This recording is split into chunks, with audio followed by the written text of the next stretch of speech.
Sorry about 9:06. I was dumping highlights. So, how was your midweek? For a couple of folks, I think for 40,000 or so, I think it was a good night, at least in the building. And it was one of those nights where if you're an Atlanta United fan, you're sitting there and you're going, yeah, that was cool. We're going to talk about that one. We're going to talk about the other match. Morning, Michael Head. Morning, Alex. We're going to talk about that match. We're going to talk about Nashville and the Purple team as well. We'll get into that discussion, lay out the bracket for you, lay out all of the news of the morning. Bart Keeler, I think I'm going to try to have Bart cheat his time a little bit. Dylan Butler is away doing a combination of things, his varsity media work and the Lolcaps SC postseason media opportunity. I think that he might be listening to that as well and having to report on that for MLSsoccer.com. So very busy morning for Dylan Butler. We'll catch up with Dylan next week. So hopefully Bart can slide his time to like 10:15. We'll talk about Matt Miazga. And we'll talk about Kai Wagner because that was official yesterday as well. Morning, Hutch.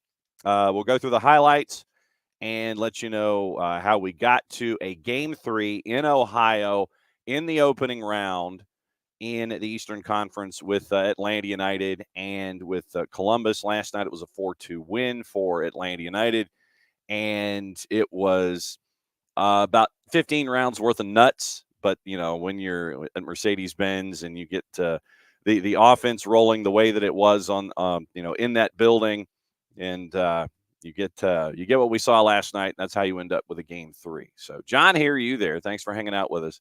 We got the news of the morning. Also with Bart, we'll talk about the Socceroos and their deal that happened on paper, and we'll go through all of this and the discussions about, like I said, everything, news of the morning, well past Wednesday, whatever's on your mind, we'll put it on the table, and we'll go forward. We put out the bat signal to our friends in Nashville, but since it was a late night, maybe they're still napping. We'll see if Lucas Panzica, the voice of Nashville SC, will be able to function after a late night at Geodis, and their season comes to an end after another 1-0 win for the Purple team. So the Purple team advances in the 2-7, and that would be the next opponent for who wins the 3-6 on that particular side of the bracket in Eastern Conference. Like I said, we'll go over what's going on, go over Champions League yesterday, look at Champions League today. So packed show as we go. Let's roll right into the highlights. Let's see. Anybody have a stream? Or is it just Tom, what do you mean? Anybody have a stream? What do you mean? I don't know. But anyway, I'm staring at myself in return on Twitch. So if you don't have it on Twitch, check on our YouTube channel or on the 280 character app where we are live. Michael Valverde, what a match last night. So many great chances created. So let's get into those chances. Brought to us by our friends at 92.9 The Game and the Odyssey app. We'll roll through the highlights here. And it started out. Now, let's see if I took care of the loop function first. It started out, it was a big save by Brad Gazan in the 5th minute. And I think that, I think that goes underappreciated for the context of what we saw. So Brad had a shot, bounced point blank, went off his chest. He was there, made himself big, and kept the game scoreless because that would have changed game state immensely for Columbus on the road in that building if they'd had the 1-0 lead. But let's go to what happened in the 30s and start things off with the first goal on the board, courtesy once again of Mike and Jason. 92.9 The Game, Major League Soccer on the Odyssey app. Lennon closed down by Cuccio. Hands it off to Sabo on the near touchline. Dribbles through traffic. Cuts it back, Josetu. Josetu comes forward. Ahead to Lennon in the near corner. Traps. Here's his cross to the back post. Yakumakis header! Score! Giakoumakis! You cannot work it any better than that, and Atlanta United has their first lead in the playoffs. There you go. Okay, so I did hit the loop function correctly. Fantastic ball from Brooks Lennon. And for those of you that were in the building or maybe caught us on Facebook Live, that was, a gorgeous ball that was placed in. And you look at the defenders for Columbus, and it looked like Camacho was looking back post. He was trying to guard back post, and Gigi found the gap space. Great service from Brooks Lennon, and that was in the back of the net, and that made it 1-1. But it would not stay 1-0 for all. It would not stay 1-0 Atlanta United for a long time. 6 minutes later, on a great move to his right foot, Cucho makes it 1-1. That gets to Shande Silva, but it rolls off him to Nagbe. Sent down the middle, here's Rossi. Rossi passed Almada to the top of the arc. Ahead to Cucho, the penalty spot. Shot, score. How many times have we seen Atlanta United give up a goal like that this year? 1-1. And Atlanta United's time in the lead lasts a mere 6 minutes. To answer your question, Owaka, it is on season pass. 7 o'clock Sunday. Philadelphia, New England scheduled for 3 o'clock. Then Columbus and Atlanta is scheduled for the nightcap at 7. So if New England Philly goes to a game 3, they'll have the dayside match on season pass at 3 o'clock.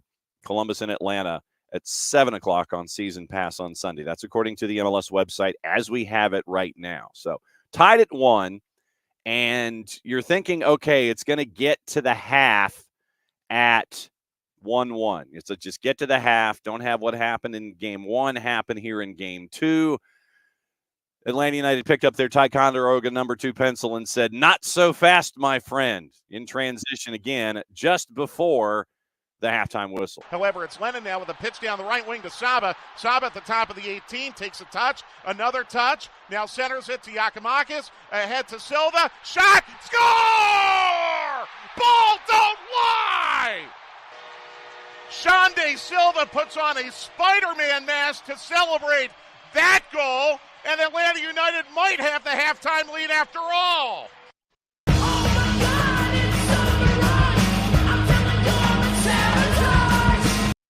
There you go. Wait, Welcome. what? Why is Sabotage? Why was Sabotage playing? Because Saba was a part of that play. Saba to Gigi to Shande. Oh, Sabotage. Okay. Hey, did you see the news that just dropped out of the Queen City? I see a bolo here efforting, and so wow, right in the middle of the highlights. Hang on just a second. I gotta find it.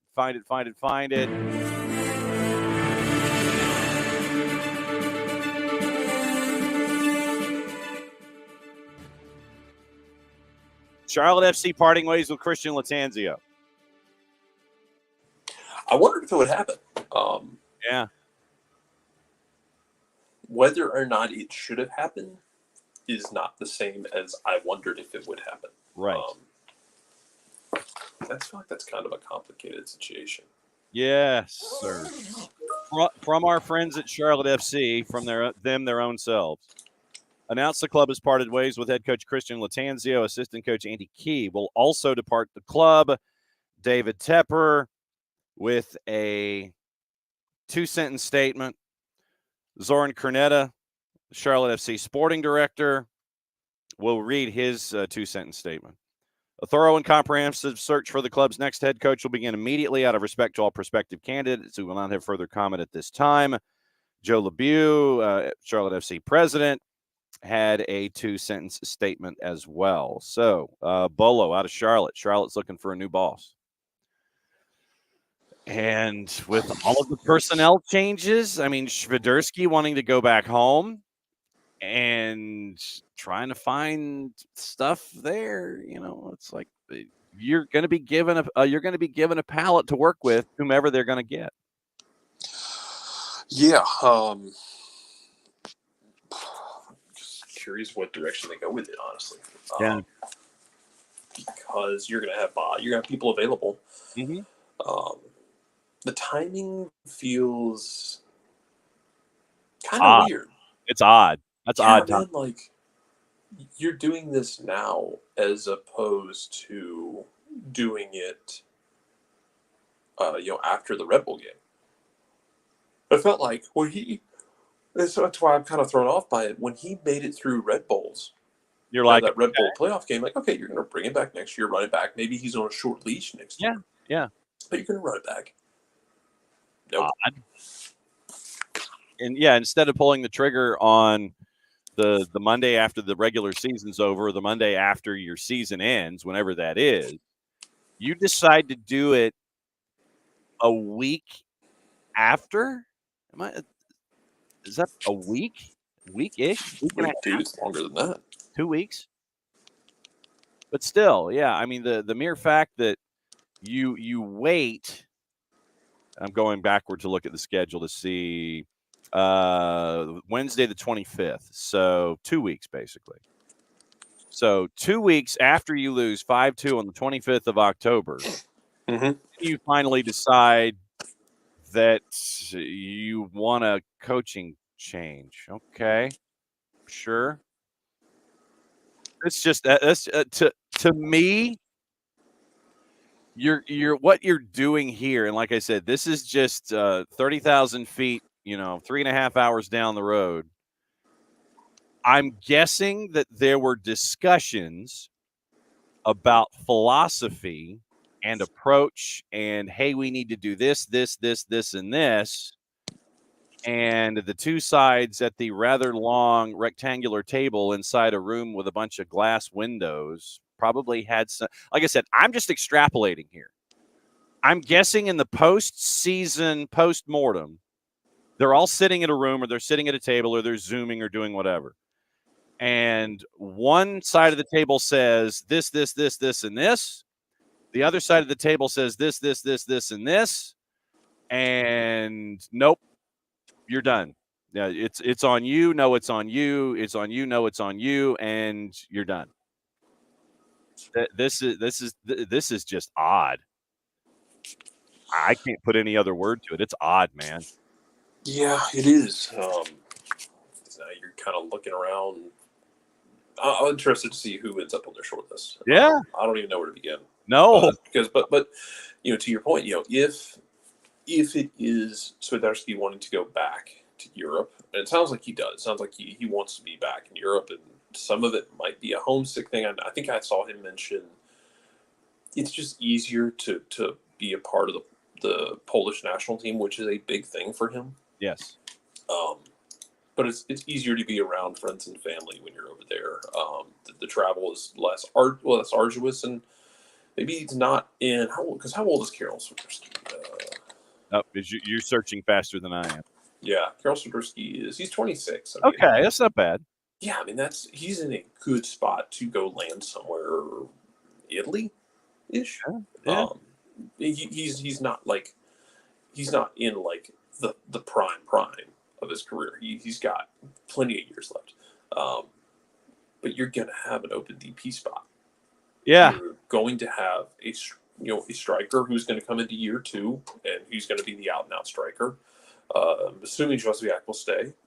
Mm-hmm. You're going to have money and pieces to – yeah, that's what I mean, Enzo. You're going to have pieces and money to spend and holes to fill.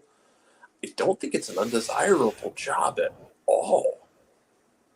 It's just going to be interesting what direction they go. But yeah, man, the timing just feels real damn weird. And if I'm in charge, if I am tapped, if I am given the official knighting by Greg Tepper, I want X amount of control. I want to bring in my certain players to bring in what I want to do philosophically. And this is probably going to be Rams on a mountainside conversation with Zoran Krneta, wouldn't you think? Krneta's going to have, it's like, I got my guys, I brought this stuff in here. You got to work with what I've got. Coach is going to want to sit here and say, no, I want to bring in my guys. That's going to impact, who you get. And we run into this in the world game. And I think everywhere, not just in soccer, but in other sports as well, but especially in this sport. To your point, John, you're gonna are you gonna go get somebody who's gonna walk in and say, "Hey, I want control of A, B, and C," and will you get that control? Or are they gonna want to bring in people where Zoran Granada is gonna want to build it specifically his way and just have someone operate the machine? Mm-hmm. How much control will that person have of the machine? Yes. It's gonna limit who you go get. Yes. So, I mean, that's the element here with Charlotte FC parting ways with Christian Latanzio. And just 2 weeks after your season, it's odd. This has too many things that are odd that are attached to it. But that is definitely a way to break up the highlight package from the morning, is to part ways with your head coach up the road with one of your rivals, or the club that calls you a rival and has from the absolute beginning. So, Christian Latanzio out at Charlotte. We'll keep an eye on that, and we'll circle back with our sources and see if they want to hop on at any given point and sit there and go, yeah, we'll talk about it. But anyway, that's the big news out of Charlotte this morning. Let's waste no time with breaking news. Back to the highlight package. It was 2-1, and honestly, should have been 3, should have been 4. I mean, there were chances in the first half for Atlanta United as we whiplash back into the highlights, where should have been 3 in the first half, maybe even 4. In the second half, Atlanta United had the opportunity to put a third goal on the board with an absolute sitter from Xande Silva. Up to Almada at the right halfway line. He'll turn and dribble now. Ahead to Yakimakis. Perfect ball down the right wing. Out of the tackle, Yakimakis. Watch the edge of the 6. Cross Silva. Shot. Oh, my God. He put it over the crossbar. Absolute sitter. Xande Silva with an open net and has a sitter. But after that miss, we saw, Jarrett, what Yorgos Yakimakis brings to the table as a presence for Atlanta United. And it's moments like that that reinforce that I think that he is going to be your future captain for Atlanta United, the way that he instantly goes and tries to comfort Xande Silva, whatever word you want to use, and gets the fans engaged to help Silva put the moment behind him and get behind Xande Silva in a moment where it should have been 3-1. It wasn't, and you've got to look out for the player in that moment, and Gigi was right there to comfort and push everything forward for Xande Silva. I mean, maybe you give him the armband, but maybe you don't, because you don't have to have the armband to be a leader. True. That is the thing that I need people to remember at times. Is you don't have to have it to be a leader. And he doesn't always have to have it. And he is still a leader because of that. He in those moments, he takes on leadership. We don't define the leader strictly by that guy with the armband all the time. True. And some teams don't like necessarily having the armband on a striker. They want somebody in the spine in the back. If you give it to him, cool. But even if you don't give it to him, I think he's taken up that role this year. He came in here. He's done everything you asked of him. And it's important in those moments because he refused to let the game be defined by that moment. Yeah. Oh, I've been remiss. What did you think of the Spider-Man mask after the second goal of the match for Atlanta United, and Xande Silva doing the tribute to his 2-year-old son? I thought it was funny. The yellow card was not as funny because it was tricky. Gonzalo Pineda was not very happy about it, I don't think, because when the mask worked its way around to the bench, he threw it on the ground. I don't think he was thrilled. No. Just because it puts you in a weird spot. Yeah, it does. But as the Hoff and I referred to him, the Portuguese Peter Parker, Xande Silva, with the Spider-Man mask as an homage to his 2-year-old son. So good stuff. But the miss did not affect the team in the overall. Jason has always talked about the third goal with this offense. You got that third goal with less than 10 minutes to go, and here it is, Mosqueda making it 3-1 against Crew. Would not mind seeing Atlanta United engage in some dark arts of time wasting, although I think there's going to be a lot of added time due to some second half injuries. I would much rather see a third goal. Same. Here's Mosquera off the throw, dribbling through traffic, down the right wing, into the attacking third. Mosquera to the edge of the 18. Here's Giacomakis, back to Mosquera. Shot! Score! Goal, Lasso! I think you just got your wish. And Atlanta United 10 minutes away from a trip back to Ohio Sunday night. I think Jason needs to continue to say things like that in Ohio Sunday night. But that's the way they play, though. I know. They're always going to push for 3. Yes. They're always going to push for 4. Mm-hmm. They're going to keep pushing. They're not going to try and win that game 2-1. No. Now, if you've got the 87th minute, yeah, you're gonna put up shop. Because you made attacking subs, you changed out your wingers. You talked about it after the game and the way that you make that change to create more lethal play down the right-hand side with Mosquera. It's just how they're going to play it, how the changes they are going to make. They're going to go for it. They're going to go for more because you can either hold on and you can shell up at 2-1 and shut up shop, which is something like Nashville would do. Yeah. Because they are built for that. That's just the way they're built. It's the way they're structured. Yep. You are built to just keep scoring. And that's the other end of that equation of you can either hold on or you can make the gap bigger. Both of them come with risk. Yeah. Because if you shut up shop, you can still give up goals. Mm-hmm. And a lot of times we see, if you've got a 3-1 lead and you give up that second goal, it can be tough to turn the engine back on. Yeah. And but at the other end, there is a risk to keep going for it with a 1-goal lead because you can get that game got stretched out at times. You can get stretched out and have problems. And in this offense, the guys obviously seem a lot more comfortable chasing after the game. It's like it's like the scene in Remember the Titans. Run it up, Herman, leave no doubt. And so that's what you end up with at 3-1. Not done. It's a chance for Thiago Almada to get goal number 4 for Atlanta United. Mosquera now will turn and bounce to Wiley inside center circle. Wiley ahead to Almada, down the left wing, walking in on Schulte. Almada, tough angle, shot! Score! We're going back to Ohio! Game 3, Sunday night. Winner to advance to the conference semifinals. Atlanta United coming up with their best home performance of the season. And the wild thing about it is, if you look at where Caleb Wiley was on that play, Caleb Wiley was in center circle. Caleb Wiley was in the middle of it all. But that's just how things are. It's like you're filling space, you're in the attack. Oh, I sense an opportunity. Caleb Wiley was center circle to give that ball to Thiago to send Thiago forward. But, once again, expect things that you don't normally see or have seen when it comes to your structures of football.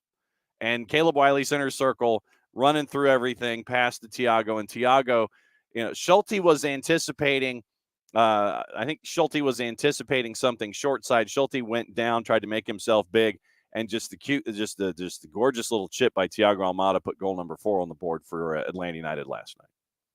Yeah, it was eerily and funnily similar to the Miguel's from 18 against Orlando. Mm-hmm. If you think back to 2018, Orlando comes into Atlanta on a good run. They're feeling froggy. Atlanta bludgeons them 4-0. There's a goal in that game where Miguel Almiron just retires Jonathan Spector and then retires, all but retires Joe Bendick's starting career. Yes. One stretch where he sprints down the left-hand side, just outpaces him, and then 5 holes Bendick. It had that kind of aura to it of Almada is just going to pace you down the left-hand side, and then the nice little chip over and in, and it's just the floodgates were open, man. It's just he had a pretty quiet night, and credit the whole team though, because he had a pretty quiet night, but everyone else picked up the slack when they needed to. Mm-hmm. Like, Yakumaki's had a goal and 2 assists. He could have had, he could have had, a goal and 3 assists easily if Shande puts away his tap in. But he could have had 2 more goals. The miss right after halftime, where he kind of takes it out of the air, where it's Saba just scoops it over the line. Yep. And then he has another one later where Saba plays him back in the middle and he drags it wide of the post. He could have had 3 goals and 3 assists in that game, and you had him stepping up. Setu had a really good game until he got hurt. Tristan Munyaba was literally everywhere. Everyone stepped up, and you didn't need Thiago Amado to be a superhero. He did his job, and then he was there when the moment was needed of him. You're going to probably need a big game from him in Columbus. Yep. That's fine. But the fact that you were able to just kind of let him be himself, let him find the game however he needed to find it last night, and it wasn't a thing where it needed to be forced, is huge to me. You got game 3 in Ohio on Sunday night, and obviously we'll go through what everybody's thoughts are in the Twitch pitch after this win. And you look at what happened in the other match last night, and it was, once again, a 1-0 match for the purple team taking care of business against Nashville. And, as we look at our brackets, the 2-6 and the 3-7, that's what you're staring at when it comes to your postseason brackets. And as I try and sit here and find the playoff bracket quickly, which never can happen when you're trying to search for something. Eastern Conference, it's low right. Going to a game 3. Orlando took care of business. 1-0, 1-0, you move on. So the 2 seed is waiting for the winner of the 3-6. And in the last handful of games for Nashville SC, it has not been an offensive showing for this club. That they have not really put the ball in the back of the net. Season ends, and this is from Tommy Scoops. Nashville season ends being shut out in 6 of their final 7 games. 6 of their final 7 games, Nashville did not score, including the 2 in the playoffs. Steve Cavendish over at the Nashville Banner had this run of thoughts. Ben Wright was asking Gary Smith what he was thinking after the game in the postgame presser. Candid about some problems, honest about the underperformance since Leagues Cup. Asked if he had lost the locker room. Smith, and this is from Steve Cavendish. Steve made an oblique reference to Hani being a little unsettled since the Qatari League made a play for him earlier this year. Cavendish asked about Champions Cup competition, 90 days, which they qualified for by making the Leagues Cup final. Gary says he expects to be coaching the team, but that's above his pay grade. Cavendish says he thinks it's fair to say 1/3 of the team will be different. McCarty's out of contract. Tom Bryan Anunga can't get on the field, and this is Cavendish's words. Randall Leal's on $1 million salary, 5 goals, 5 assists, and 2 injury-plagued years. Decisions will have to be made on Teal Bunbury, Muil, Willis, among others. So this sounds like another transitional offseason for Nashville. And do we now put Gary Smith on the short leash discussion heading into next season because of the turnover and the bringing in of personnel that we're anticipating here and the future of Hani Mukhtar?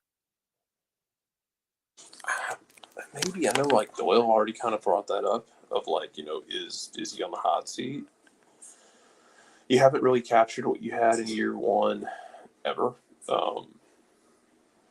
And yeah, man, they don't score enough. Sam Surridge had 2 really good weeks, and that's pretty much it. Mm-hmm. And he, like, as much as anybody, I think he really took the wind out of your sails in game 1 with some of his misses and some of his misplays in the box, where you had a chance to, early in that game, a couple times, really put the pressure on Orlando, and you didn't. Yep. And it was kind of like there's a sequence in that game that reminded me of Atlanta in Columbus, where it was like they were looking for the perfect wide open shot instead of just shooting. And he was part of that. Yep. And the cross in that he scuffs and he puts over, not as egregious as Shande last night, but at the same time maybe more egregious because it gave you a chance to go up on the road. Yep. Which is exactly again, Nashville is basically a fighter who has an amazing ground game. Yeah. It is Kurt Angle. It yeah. is, God forbid, they get you on the ground. Mm-hmm. And it wasn't as egregious as Shande's in terms of ease or quality. But, man, that miss really seems to have tilted that entire tie. Yeah. And I don't think you blow up what you have in Nashville. You make changes, though, and you see where you look into next year. But they have eternally been looking for a striker, Randa Leal. They're going to be eternally looking for to see, do you bring him back? Because he's on a 7-figure deal. Yeah. Do you bring him back? Is Dax back? Can you get somebody who bosses the midfield like Dax has? Mm-hmm. And Dax is getting up there, man. He's long in the tooth. 36. Do you mentioned Todd Ryan-Nunga, who's been an amazing find for them out of Charleston. Yep. But what's his long-term status there? Like, where do you make the improvements on this team? Yep. That'd be interesting. Yep. Anunga's got 1 more year in his deal. According to our friends at Transfermarkt, here's the end of the calendar year. Longmire, Hawkinson, McNaughton, Panico, Lawrence Wyke, who right now is on loan to Tampa, Taylor Washington, Jack Mayer, Fafa Pico, Joe Willis, Dax McCarty. Questions, obviously, that were asked by Cavendish about Wheel, Randall Leal, Teal Bunbury. That's a part of it. Mukhtar's under contract until 25. But in these longer-term deals, you sit there and you look at a date. Remember, it's about controlling the asset.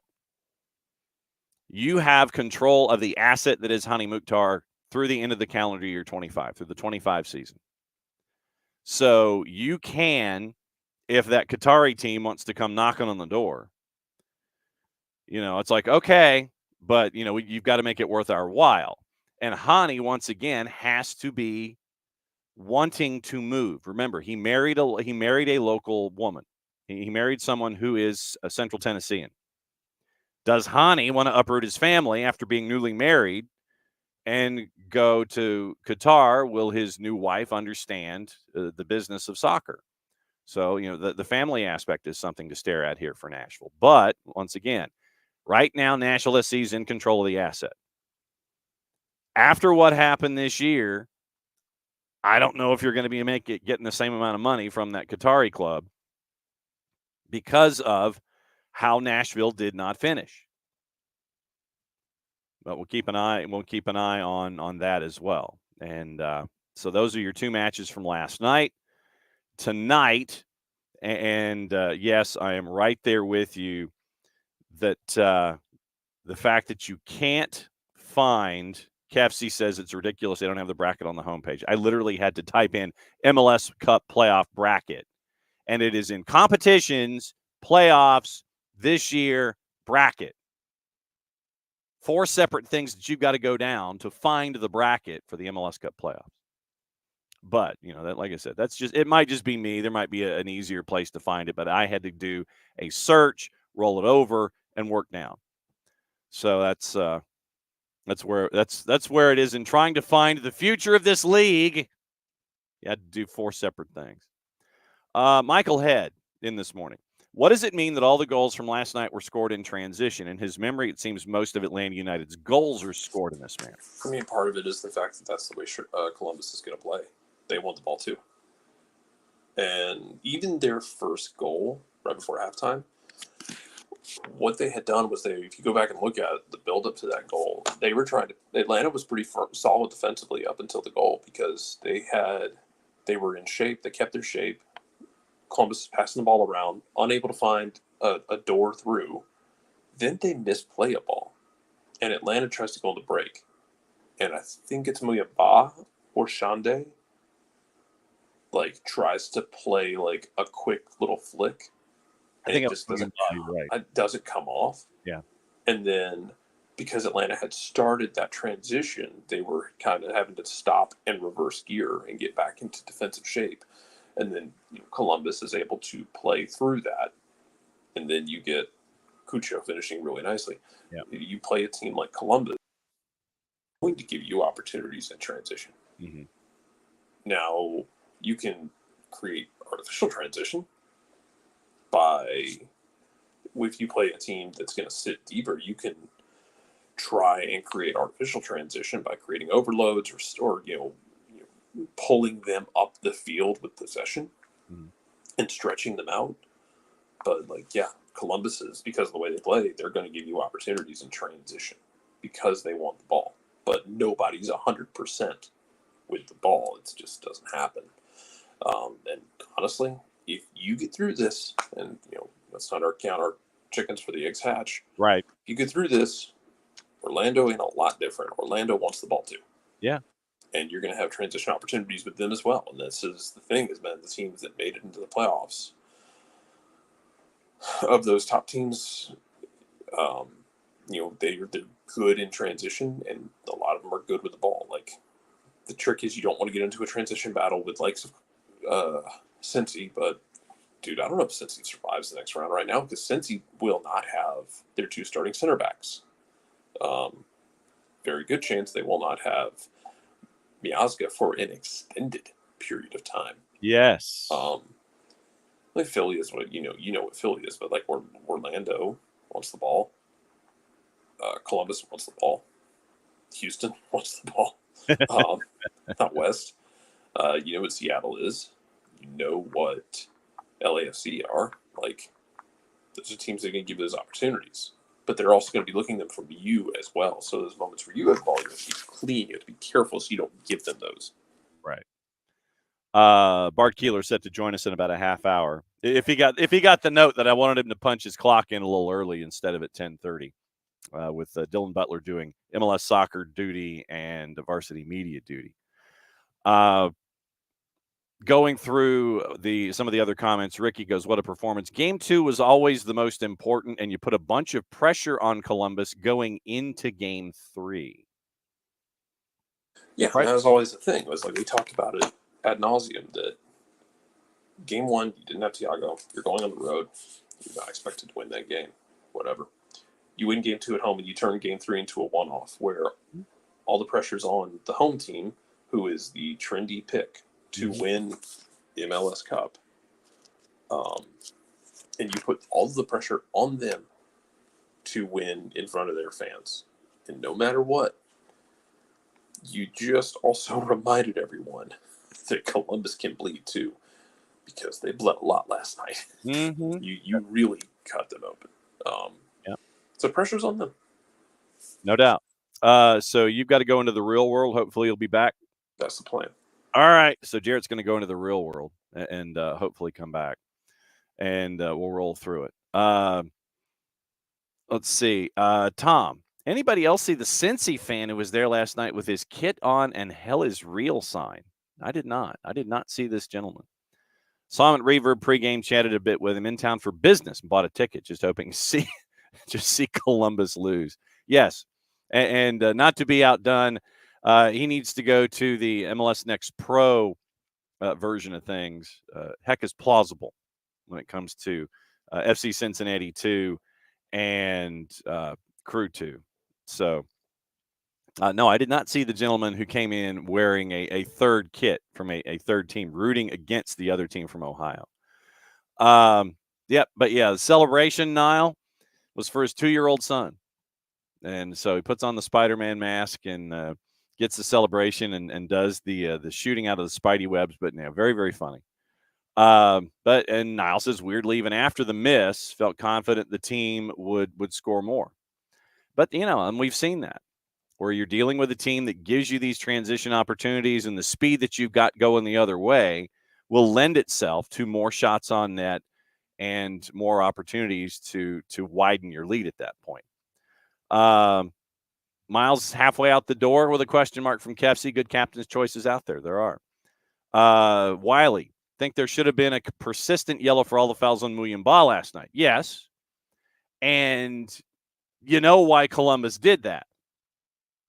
Because they're trying to poke him in the sternum. They're trying to get Muyumba another yellow. They're trying to sit there and continue to poke at him, and he didn't bite. But yes, the thing that got me was the early yellow. I mean, early yellow. That's like, what are on for Giakoumakis for dissent, listed as dissent in the 18th minute. You're going, okay, that was unique. So a dissent yellow for Gigi in the 18th minute. Then Cucho got a yellow for dissent as well. Yeah, Chris Penso was not having the discussions and was not being dismissed. So, and then the other yellow. So it was 3 yellows for Penso last night, under his season average of north of 5. He only gave out 3 yellows last night. The numbers on the board, courtesy of our friends at SofaScore. In this particular matchup, let's see if we can. Let's see if I can find it before the end of the show. It'd make it just as difficult to search for it as it is for anything else. No, not that one. This one. There we go. Okay. Stats on the board. XG 2.37 and 1.37. XA, expected assists. 2.63 for Columbus, 1.76 for Atlanta United. 51-49 in possession. 14 total shots, 7 on target for Atlanta, 11 on target for 11 shots, 4 on target for Columbus. Then corners 5-0. Atlanta did not have a corner kick in the match. Did not have a corner, which I find interesting, but okay. Let's see. Big chances 4, 2 for 2 for Atlanta, 2 counterattacks, 1 counterattack shot, the counterattack goal by Thiago Almada. 12 shots inside the 18 compared to 11 for Crew. 2 saves for Brad, 3 for Schulte. Passing on the night, 85% for Atlanta United, 89% for Columbus Crew. Long balls, 26-16. Better percentage by Crew, 59% to 50, but Atlanta United had more long balls, 26-16. Same number of crosses. Effective numbers for crosses for Atlanta, 4 out of 8 compared to 4 out of 18. Duels won, 51-49 percentage-wise, 38 of the 73 went to Atlanta United. Atlanta won 5 of the 9 in the air, so 5-4. 18 tackles for Atlanta United compared to 11. 7 picks for Crew compared to 3. 15 clearances for Atlanta United compared to 10 for Crew. Lineups, it's not a 4-2-3-1, but okay. That's what everybody wants to see on TV. Brad had a 6.3. Obviously, the Arfson goal at 90 plus 3 or 4 impacted that number. Brooks had a 7. Miles a 6.7. Abraham a 6.6. Caleb Wiley a 6.9. Muyumba a 7.5. Mateus Osechu, before he was injured, had a 6.5. Saba at a 7.4. Thiago a 6.9 with the goal. Shande Silva 7.3 with the card. And Gigi an 8.6. 89 minutes, 1 goal, 2 assists, 1 shot on target, 1 shot blocked, 1 for 2 on his dribbles, 41 touches, 20 of 24 passing at 83%. 5 key passes for Georgi Giakoumakis last night, 4 of 7 on ground duels. He was fouled twice, 2 offsides, 3 clearances, a tackle, and 1 dribble passed. When you look at Mateus Osechu, 51 touches, 40 of 46 passing at 87%, 1 long ball, 3 of 9 on his ground duels, 2 fouls, was not fouled, 1 clearance, 3 tackles, and 4 dribbles passed for Mateus Osechu. How that adds up to a 6.5, I have no idea. But so those are the numbers. Johnny Fortune came in for an injured Mateus Osechu. We do not have an injury update. 6.7 for Jay, who came in for 33 minutes. Mosqueda with the goal had a 7.1. Tyler Wolf came in, got a 6.5 for his 10 minutes, subbing in for Saba. Juanjo Porata, Jamal TRA came in for a cup of coffee in the 90th minute, subbing for Tiago and for Gigi on the bench. Q, Ronald Hernandez, Ozzy Alonso, and Amar Sadic. So that sets up your numbers, and that gets everybody ready for game number 3. Niall, Gigi got a yellow card for arguing at the ref. Columbus did not get enough yellows for what they did. Absolutely, of course. Also, Niles' first goal was his favorite. The cross was so good from Lennon, and the finish along the celebration was cold.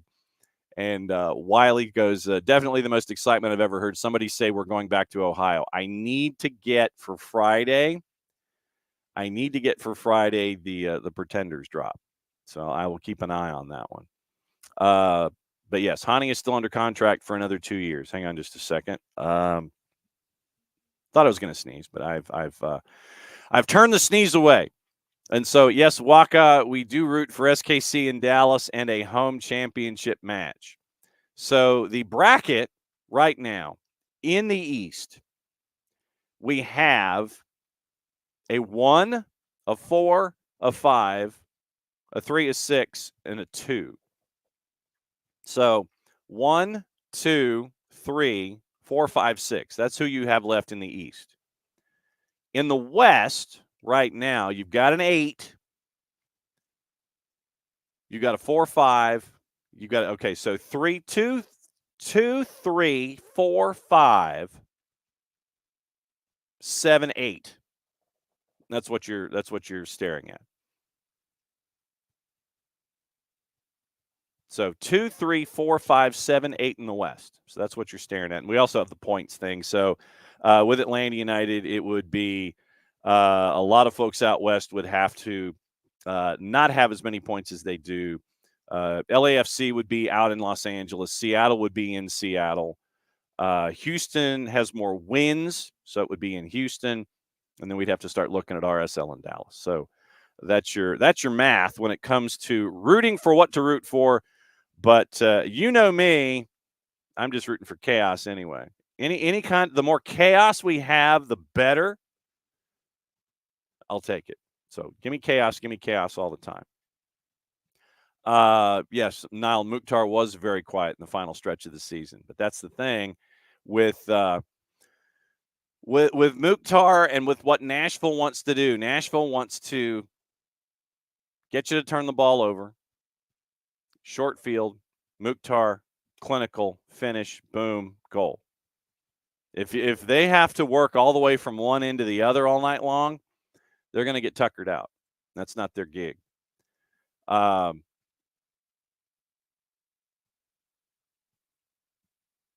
Let's see. What else is Wiley? Wiley did that. Penso did okay last night. Torrey every day, twice on Sunday. Not well. And Emilio, to your point, pressure's on Columbus. Pineda and the team have to stop catering to the concept. It's hard winning on the road. True as it might be, you have to keep thinking that. You might as well stay home. But I mean, they're focused on a game 3. It is what it is at this point. You know, game 3, move on. Let's see. Tom, if MLS adds a DP, do we dare use one on a new center back? We need to at least. I don't know. It's an interesting question. You've got to, shoot, Nashville did it with Walker Zimmerman. If you can get somebody that's a lockdown like that, perhaps. But, Tom, to your point, your posit is the front part. If MLS adds a DP, if you get to 4, you've got a little wiggle room. If you don't, then then you build, because remember what you've got with Atlanta United, and especially with the youth working your way through, you get another couple of years of, you get some experienced folks, but then with Efren Morales developing, with Noah Cobb developing the way that he is, I think the younger players are coming up through the system. You probably just need some experienced folks to help you with that bridge. And, is it a DP? I don't know. But the key to your question is the front part. If MLS adds a DP, to get to 4, that's the hook in all of that. Tom says you wouldn't if it stays at 3. Strongly you would consider it if it's at 4. Yes, I did give the sneeze the Dikembe finger wag. Absolutely, I did.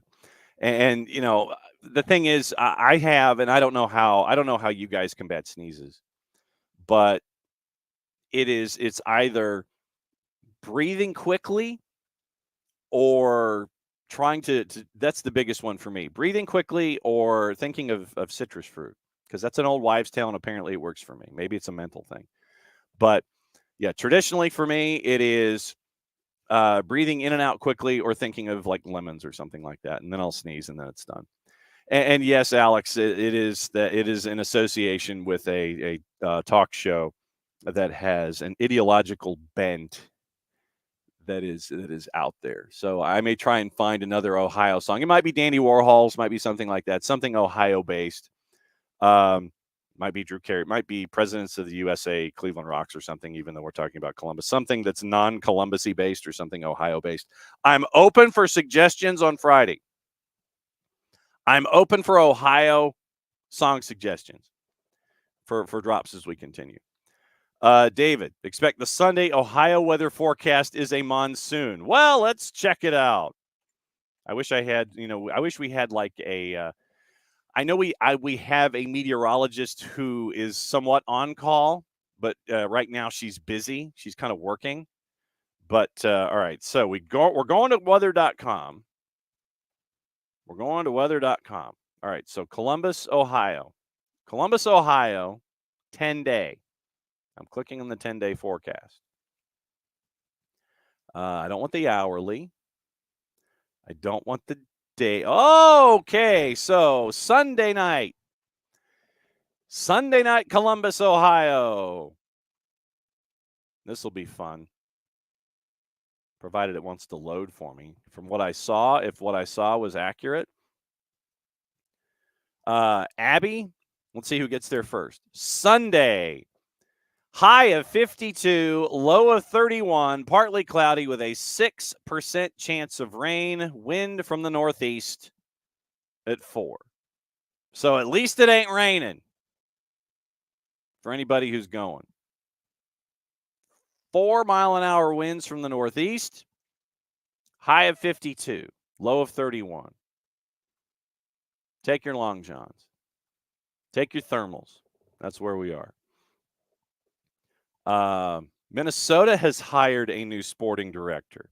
Contributor Niall dropping the knowledge in the Twitch pitch this morning. Do we know this individual?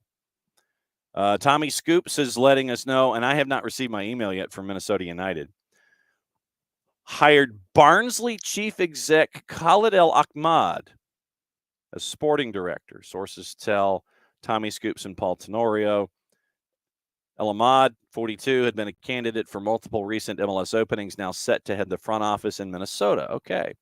So how does the Barnsley mindset work its way over to Minnesota? That would be interesting.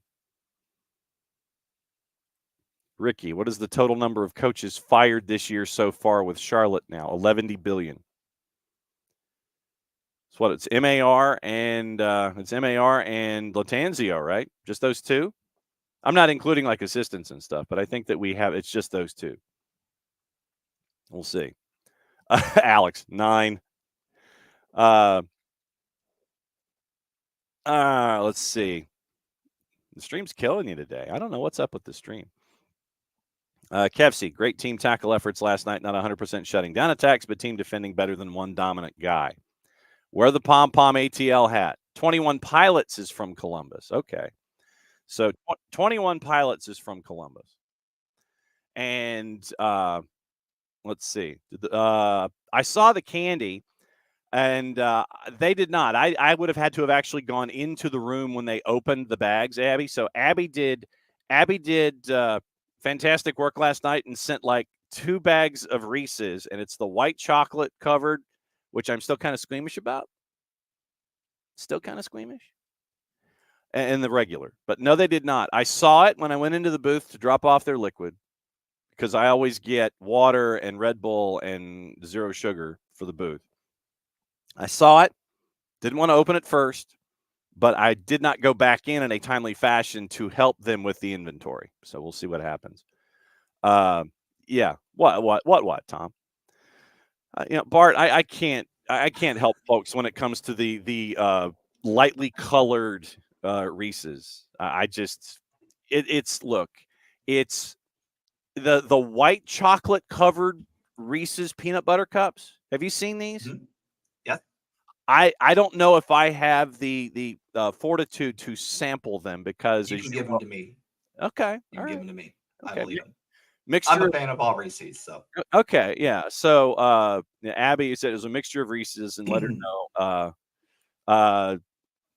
And whatever, I don't know what negative Nelly comments he had. I really don't pay attention to a lot of stuff that goes on the 280 character app.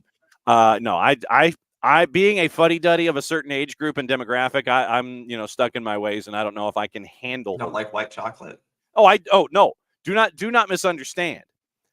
I have, like, once every 90 days, I will go get a Zero Bar.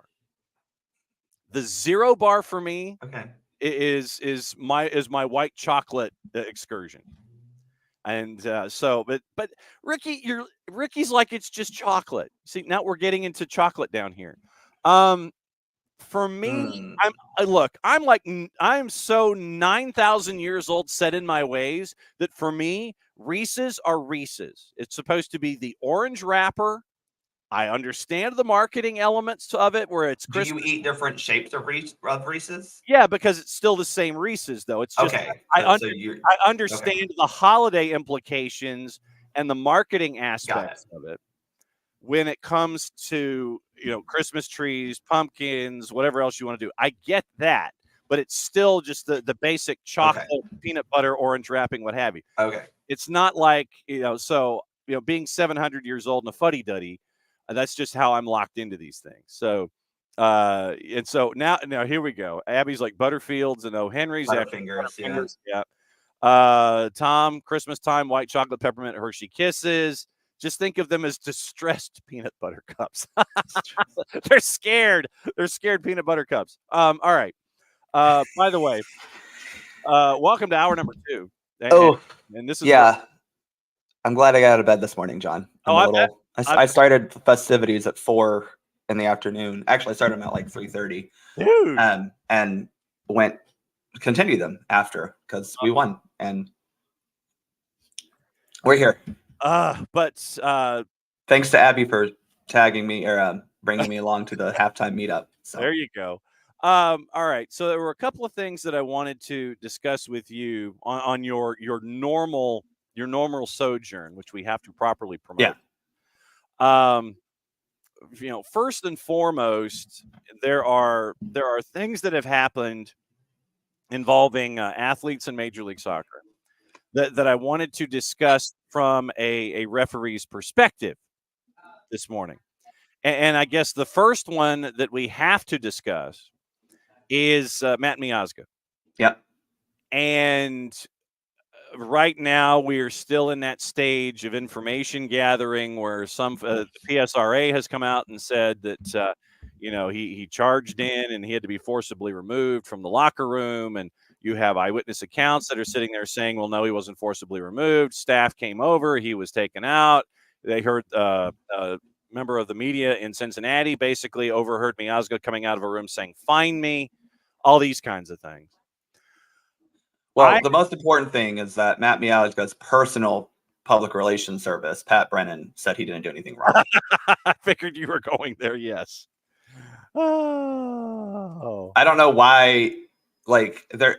Anyway, you don't have to defend Matt Miazga. The man has done a lot in his life. The parody, I forget which account it was, but like the parody fan account from Cincinnati, jokingly calling to investigate Pro and their bias into. I'm pretty sure it was a joke because it was way too well written and funny to be not a joke. Investigating Pro's bias against Matt Miazga, all these things. I love it. So when it comes to the sanctity of locker room, dressing room, these kinds of things, I've always thought that, I mean, literally when you have members of the media that want to ask center refs questions, you write it down on a piece of paper. Yeah. It gets handed down. Yeah. And it goes into a room. I don't know if they slide it under the door or if they, do a secret knock and go, okay, that was a secret knock. They open the door, they accept the piece of paper, they write down their response and hand it back.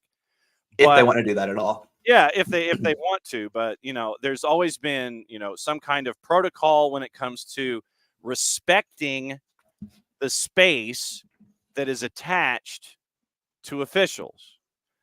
And it seems in this case, to whatever level and extent that we're discussing here, I mean, once again, to be determined and finally figured out, it's like, okay, like I said, truth is probably somewhere in the middle. But you don't go into the room to discuss things with officials. That is like the major number one takeaway here. I don't care what people are saying. Well, he said this, he meant this, he did this. The bottom line is, first and foremost, you don't go into the room as a player. Am I missing something here? 100%. And that's something that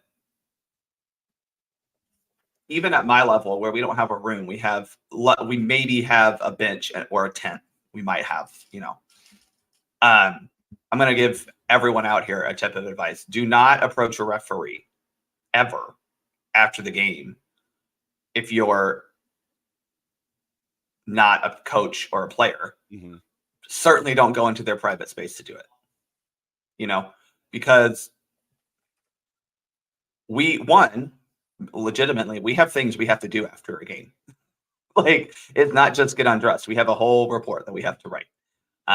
And we have, a lot of paperwork that we have to get done. So we're already doing that. Two, despite what Matt Miazga might think, cooler heads are not going to prevail in these instances because there probably aren't any cool heads in the room once a player comes in like that. And three, would you want to play a referee going into your locker room?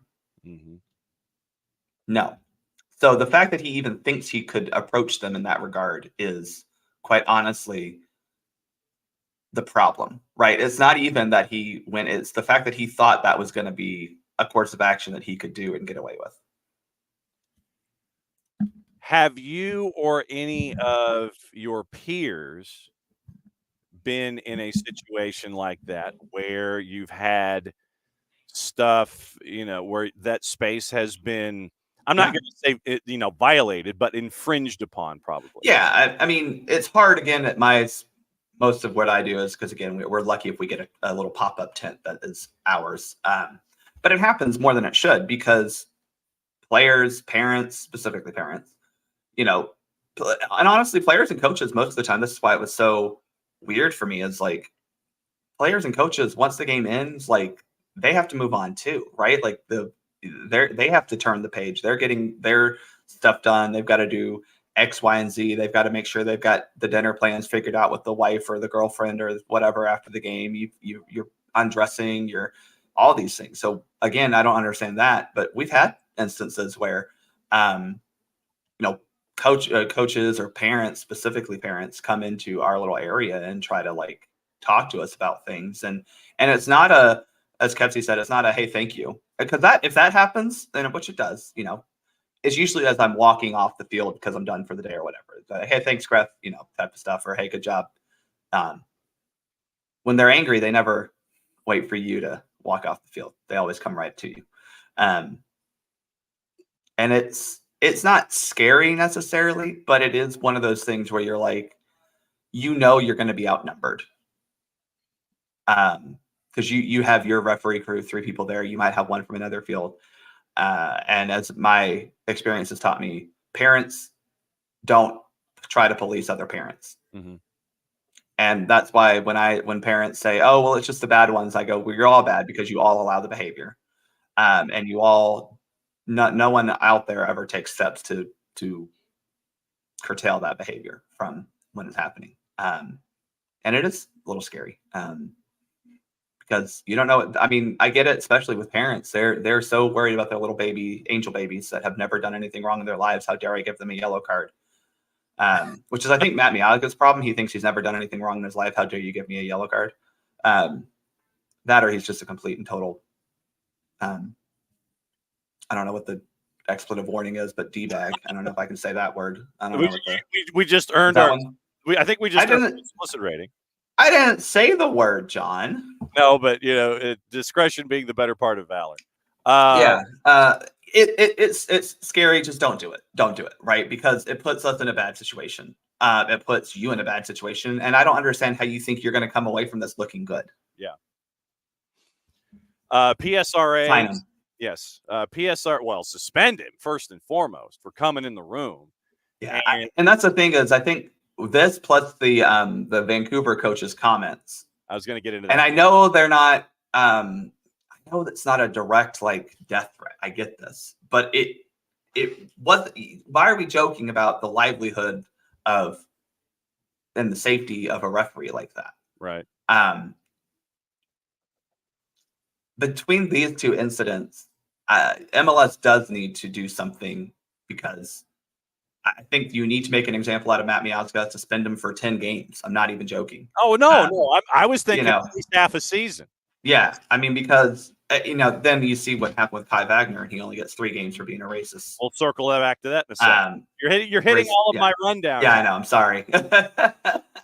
But, you do need to make an example of them, because this is about personal safety. And you can't allow it to go unpunished. It has to at least be a 3-game suspension, in my opinion, at least, Yeah. I'm thinking at least half a season for breaching, and then especially if the heated energy. If there were actual physical altercations and confrontations, for sure. I think breaching that is a 3-game suspension anyway. I mean, what if he were to go into the other team's locker room and do this? You know what I'm saying? I'm sure that would carry a fine and suspension as well. I mean, we think about on the field, we have that mass confrontation, those protocols that we don't want to have that. And MLS has been very strict about that in the past. Some of that COVID related, some of that because they don't want, actual fights to break out. So I'm sure this will kind of fall in line with what those punishments have been. Yeah. And Abby in our discussions. So Shande Silva gets a yellow for the man mask. Funny how the yellow was on the stats as before the goal. Yeah, well, they had to make sure the goal was legit, right? They had to check it. Yeah, that too. You didn't have to check if you put the Spider-Man mask on. We all saw that one. Listen, if you're going to get a yellow card, as a coach, I would never be mad at a player getting the yellow card for celebrating with his own teammates too hard. And as a referee, it's the one that I hate giving out the most, because I'm just like, I have to. I have to, but I'm just like, but those are also the ones that usually players are fine with taking anyway. They're like, yeah, I scored. We're good. Yeah. That was great though. I loved it. Yeah. You almost had 2, John. Yeah, I know. So the question is, did Elise ever get a yellow for the Black Panther mask? He wore it a lot. I can't remember. I think he got a couple of yellows, and I think he spaced them out. I think that. Yeah, I think he was smart about it. Yeah. I mean, because didn't Thiago got one for lifting up a shirt saying Fuerte Apache? Yeah. And it's just like, you're going to get that. Sorry. Yeah.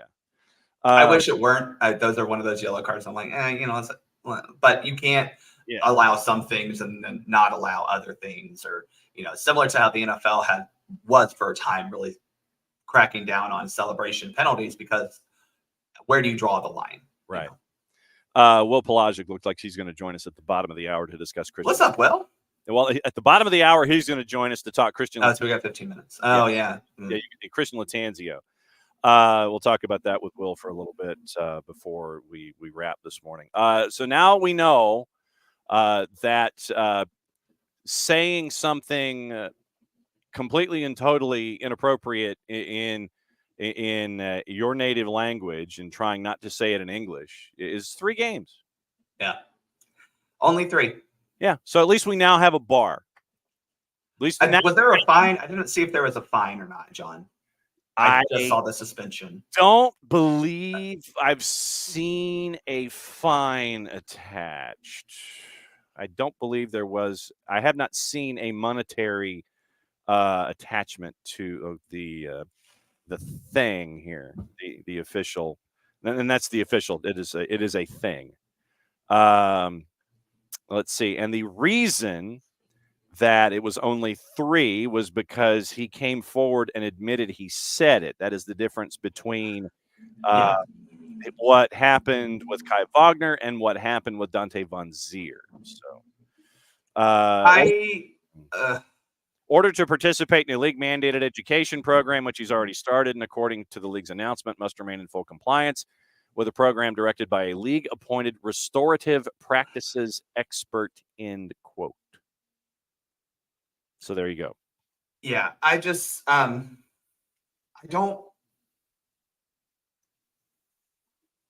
think the problem, and this is where we have seen this with people coming from one culture coming to another, is they don't see it as truly a bad thing the way we see it. And especially the way that the person receiving those comments sees it. Mm-hmm. And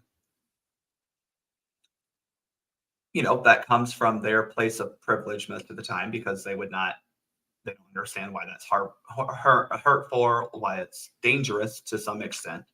But I still think 3 games is really weak. That's even though he was like, yeah, I did it. What did Van Zier get? Didn't Von Zier get he got a pretty hefty one, also because he definitely didn't admit it. Yes. 6. So yeah, Von Zier admits it. If Von Zier doesn't admit it, he gets 6 for using racist language in the game in April. Kai Wagner admits it, he gets 3. So that's where I don't know what for me the threshold should be, like what because 3 is less than 1/10 of the season, and I'm like, is that really teaching them anything? Yeah. I'm hopeful there's also a fine involved, because I think that should be there as well, and that fine should go directly to whatever person you offended, their like an AAPI solidarity fund or something like that. Right. But I don't know him personally, so I can't speak on him. But the problem is that even if Wagner wasn't meaning it to be like hateful, and I'm just speculating here. Yeah. The problem is he still said it, and it is the fact that he didn't think that would be that harmful. Just again speaks to how he needs to be educated about why this is problematic. And here's what happened, and this is according to Jonathan Tannenwald at the Philadelphia Inquirer, from Tannenwald's article directly. Wagner directed an anti-Asian slur spoken in his native German toward Wood in the midst of an argument late in the game. The argument followed a foul by Giacomo Vrioni on Nathan Harriel, the 86th minute of play. Wood understood what Wagner allegedly said to him because he spent 14 years playing in Germany, from his youth days to many seasons as a pro. Our argument was part of a fracas started after referee Pierre-Luc Lazier called Vrioni's foul late, blowing the whistle when alerted. Harriel was still down. Play continued. So basically, I'm looking at this, I'm trying to take this like ABCD. So Wagner directs a slur in his native tongue, thinking that he can say something basically under his breath and not in an English language environment to an individual who, oh, by the way, spent more than half his life or half of his life. And unfortunately for him, probably has heard that specific thing said to him a time or two during his playing career. Yes.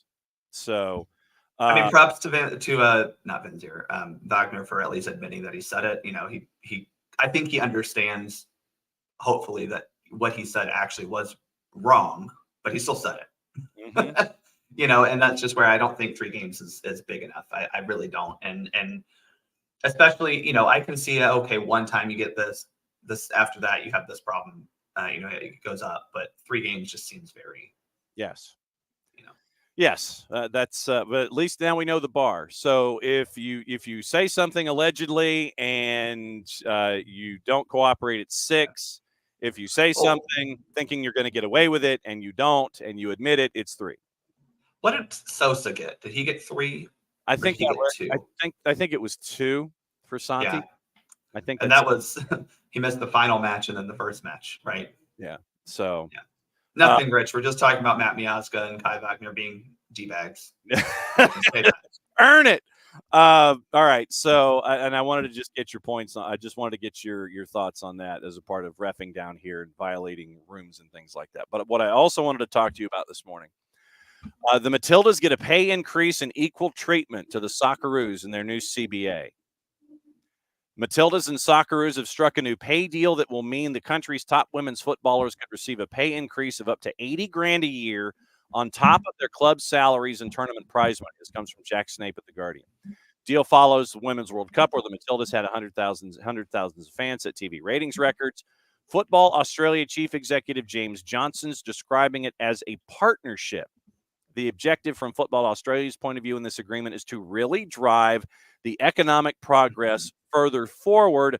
Previous deal between national team players and governing body was struck in 2019, significant in that it provided parity in pay and conditions between men and women's players, had lapsed this year as Football Australia prioritized the rollout of the World Cup. But there you go. Matildas were paid a set amount under tiers, 110 grand, but now it's an increase of up to 80,000. Well, and 2 things about this. One, it's not the same CBA as the men, but that's what they negotiated, right? So it's equal in the fact that we're trying to make the pay as equal as possible, but obviously the women and football FFA kind of structured it to be more lucrative on both sides potentially, right? I think that's what I take out of this is there's more growth potential, right? There's more earning potential for the Matildas than before, but they still get that really good increase in base pay. 2, look, they had a very successful World Cup. That was an amazingly well-attended World Cup, up and down, both in New Zealand and in Australia. They followed that up by selling out Optus last month for their Olympic qualification. They sold out the small stadium, and then they specifically went to Optus, the big Aussie Rules stadium out there that's like 60,000, sold that out. So clearly, Football Australia is seeing this as good for the federation as well, right? Let's set this up so that we want to do good business, and you're going to reward the women's team for doing that. But the thing that this strikes for me, and this is where I'm hopeful for the rest of the world too, is though it's not the same CBA as the men, the pay structure is similar, right? And you're getting more flat money, which is the most important thing, because for the longest time, especially on the women's game, where their club salaries are not very big, they were just given, if they were given anything, pretty much scraps for even playing in a game. And now they're getting what they deserve for playing the matches. And one more thing before Will Pelagic joins us at the bottom of the hour, once again, to discuss Christian Latanzio. Once again, Jack Snape's been a very busy guy at The Guardian.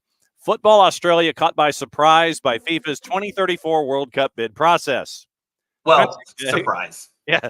Countries were given under a month to express interest in hosting. Yeah. The FA boss says that Saudi bid meant numbers were stacked against us. James Johnson had a press conference, and what bothers me about this, John, other than all of it, the one thing that really bothers me is how FIFA has basically forced all these multi-country hosts for these bigger tournaments, and then Saudi Arabia is just going to somehow host the whole thing by itself. And I don't think that's possible, because that country does not have major population centers. Yeah. It has one. It has Riyadh and maybe Al Khabar. There's a couple, but they're just not a deeply.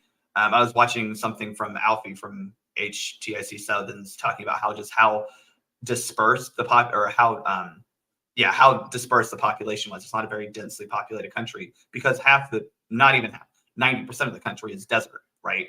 More so than we had with Qatar. That bothers me, because it just clearly shows how corrupt that process was.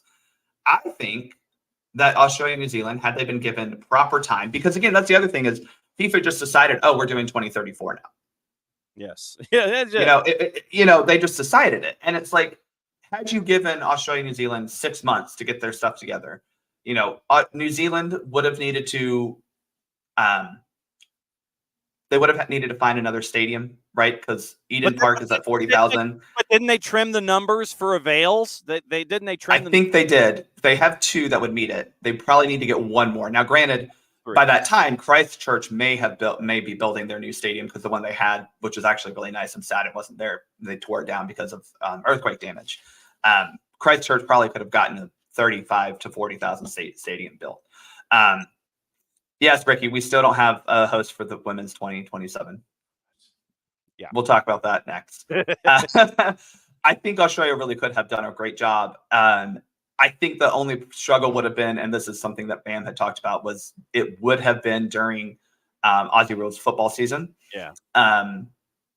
But I think you could have found a way to work with them. I really do, because if you do some revenue sharing with those stadiums, you could do it. I mean, and the other thing is with some of those, I mean, with Stadium Australia, you don't have to, you could probably work with either Melbourne Cricket Ground or Marvel to get a host there. And you have it. Brisbane's big enough. You have the ability, on top of the fact that you have some that are rugby stadiums in like Newcastle and other places up and down the coast, that you could just expand temporarily for the tournament. I think it's a missed opportunity, honestly, from FIFA as well, because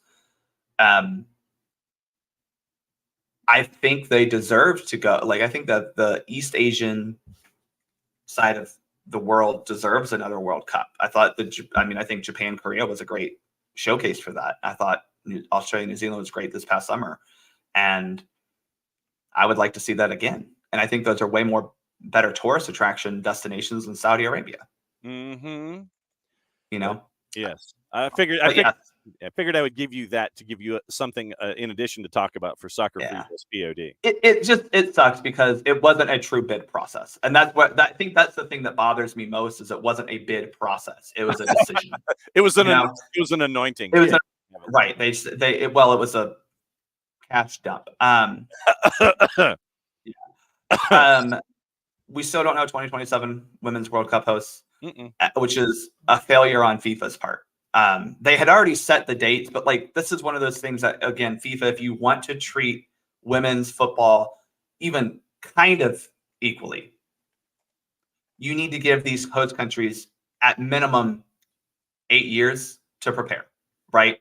We should already know 2027, and this bidding process should be for 2031 is where I feel. And the fact that I'm not even trying to take into account the men's World Cups, because they are separate in the way that they do their bidding processes. I get it, but it's still a failure on FIFA's part that it's 3.5 years. We don't know where 2027 Women's World Cup is. Yeah. And we have some nations that are good bid locations. I mean, US Mexico is a great bid. Brazil is a great bid. I mean, honestly, I'm not as crazy as the Belgium, Netherlands, Germany bid as I think some other people are, mainly because I don't like including one state of Germany, but whatever. Yeah. Those are good locations, right? Even South Africa, I mean, I don't think that would be where I'd want to send them, but it's at least a fully formed bid. Right. It's a disgrace that you haven't given these countries a heads up, because if you want the tournament to actually make money, you need to give these host countries time. Kind of need to plan. So what's the latest for Soccer for US POD? I'm editing the recording we had from Monday. I'm editing it today. Listen, I'm still hungover. Right. Editing it today, and you'll get it this afternoon. I got to go pick up a puppy to go puppy sit for the rest of the week, though. There you go. All right, so go pick up a puppy, drink your coffee, and please recover responsibly, sir. We'll catch up with you soon. All right, ask Will a question for me if he feels like the Latanzio, I'm sure you'll get into it, but ask him if he thinks Latanzio would make a good coach for Charlotte Independence. Okay. I think they might be losing their coach. It wouldn't surprise me. I would really like to see Charlotte and North Carolina coaches get a promotion. Let's just go that way. Bradford and Jeffries to get promotions. Huh? I think they deserve it, John. So maybe Latanzio can go coach the Independents. All right. Get out of here. Go edit your show. We'll catch up soon. Bye, y'all. All right. Hot tag as we do because we firmly believe after one tag team partner has been in the corner and the heels are sitting there and they're pounding on him for a couple of minutes that you find a way to duck under that one last right hand. You duck under, you make the dive, you make the tag, and so of course we tag in. Well, Pelagic and Charlotte. What's going on, John? How are you? I heard that there was something going on up there that we kind of need to talk about. Yeah, it's not necessarily a slow news day here in Charlotte soccer. How Jarrett and I were talking about this in hour number one, and I guess let me just start with this. The timing seems odd because we're talking 13 days after the last match of the regular season.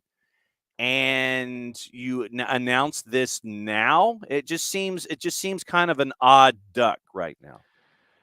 I think it is and isn't at the same point in time. I think the one thing that they were kind of wrestling with right now is they wanted to do their off-season review, and I think it was comprehensive in nature, and they're kind of going through the different decisions that need to be made in terms of, this player wants to go this place or this player wants to be retained. They had made their certain evaluations in terms of who wanted to stay and whatnot, and I think part of that was, what to do about the head coach. And from what I understand, and it's been reported now by Carol Walton of the Charlotte Ledger, that apparently David Tepper had a meeting with sporting director Zoran Cornetta and President Joe LeBou Tuesday afternoon, and they made the call then. And they being, I think it was a collective decision. I think the feeling is that Latanzio had gotten them to a certain ceiling. And as a result of that ceiling, they felt like they couldn't get further than that. And as a result, they felt like they can get further with somebody else. And I think it didn't necessarily go from a standpoint of unseen, where they saw a lot of teams that they had either triumphed against or had blown leads against that are still playing in the playoffs. Atlanta being a prime example, Orlando being a prime example. And, a lot of those drop points, the 25 points drop from winning positions, came against, peer group teams. And also some of those were against higher level teams like, the Nashvilles of the world. But even Nashville's another team that ended up losing and was 2-2 in the playoffs. So I think these decisions are not made in a vacuum, John. I think they're made from the standpoint of how do you go about and get the return on some of the ambition that this club has said to want over the course of the first two seasons. And while making the playoffs is a significant accomplishment, I don't think anybody's downgrading that. I think they felt like they could have gotten further and maybe even had a more secure spot in the playoffs, maybe even be playing in a 3-game series as opposed to bowing out in the play-in round. So then let me ask it this way. How much of those lost points and opportunities is player execution in the final 15, 30, 45 minutes of a match, and how much of it is or was, from what you've been able to glean and observe, how much of that was coaching philosophy, tactics, adjustment? How much of it, this is the chicken or the egg argument, I guess. Is it touchline, or is it what's going on the field that caused all of those absences of points? Well, I think the one thing that was incredibly evident from a criticism standpoint of Christian Latanzio is that he basically had tactically one avenue for victory, which was play out the back, possess the ball, play the beautiful soccer, et cetera, and so on, and, win that way. There never really seemed to be a plan B or a desire to change the mechanism as you went throughout a game. Like if the first plan didn't work, it didn't seem like there was a plan B. And one other frustration, and I know fans saw this, and a lot of people, even Jess and I both, were kind of critical of this point. There was a lot of experimentation with guys basically put in as square pegs into round holes. Brent Bronico, left back experiment against Atlanta, being the prime example that I think your listeners and viewers would very much look at and say is something you looked at, and we both kind of had our heads scratching. Why are you putting a guy who's mostly played as either a central midfielder or an 8 in a left back position? I understand that there were some taxes on the position, as it were, but that didn't seem like what I would consider to be a fit necessarily, in terms of when you had other guys who could play that position ready and available on your roster. Karol Swiderski at right wing was something that was used as an experimental situation during the early part of the season that also didn't work. And it just seemed to me that he kept on trying to force feed guys into situations where, and this was one of the words that was said by the sporting director in the report I mentioned with Carol Walton, where they were set up to fail. And that's a part where I feel like the reasoning behind the firing is that they felt like he didn't necessarily feel like he gelled with this group of players, and the players didn't gel with the system that he was trying to implement. And as a result, it led to a lot of, I think, defensive miscues. There were a lot of zonal marking issues, especially late in games, in terms of, they almost felt like they were in two minds. They almost kind of wanted to push forward, but then also bunker in terms of they were trying to do two things at the same time, and it led them almost getting stretched out too far in the back. I think he was somebody who, especially early last year, was criticized with bunkering too early. And I think he almost took that criticism as to, that means now we have to go for it even when we're up a goal. So I do feel like it was a scenario where you have a coach who's in his first head coaching job and he's throwing everything at the wall. And I think he filled the players almost with kind of almost too much information at times. And as a result, it was a scenario that just did not fall in the players' favor when they were on the pitch. And yeah, you can look at the players tactically. A lot of it was individual from an error standpoint, but it's easier to get rid of the one man at the top, as we always say in sports, John. It's always easy to get rid of the one man as opposed to getting rid of 11 or, one guy individually here and there.